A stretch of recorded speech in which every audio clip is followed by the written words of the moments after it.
Good morning. Today, I want to talk about compromise or force. And I know I may bump some heads on this, but I want you to think about it. Many of us say compromise when we are in fact forcing our own will on others. That is not compromising. That is bullying. Let me give you an example. Imagine that you are in a relationship with an overly affectionate person and you are not that way. They expect you to send a text 3 times a day saying, "I love you," because that is part of their culture. Or better yet, every time they say, "I love you," they expect you to respond. It doesn't matter if it's a million times, they expect you to respond. And mind you, if you miss one text or fail to respond to an "I love you," all hell breaks loose. So how do we bridge that kind of divide? The best solution would be to compromise.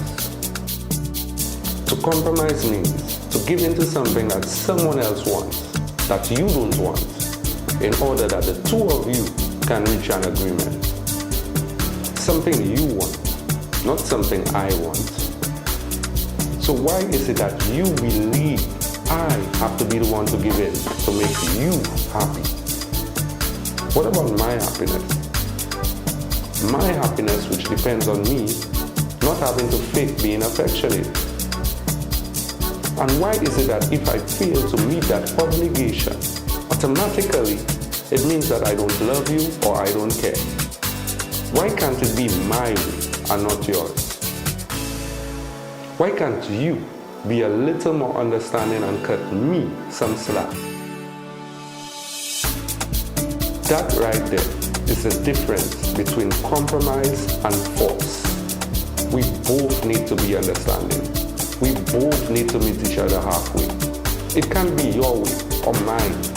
By doing that, you are in fact applying force to get your will done. So how can we compromise? The compromise is maybe agreeing to 2 or even 1 morning text and let the rest progress naturally throughout the day. Also, you knowing that I love you.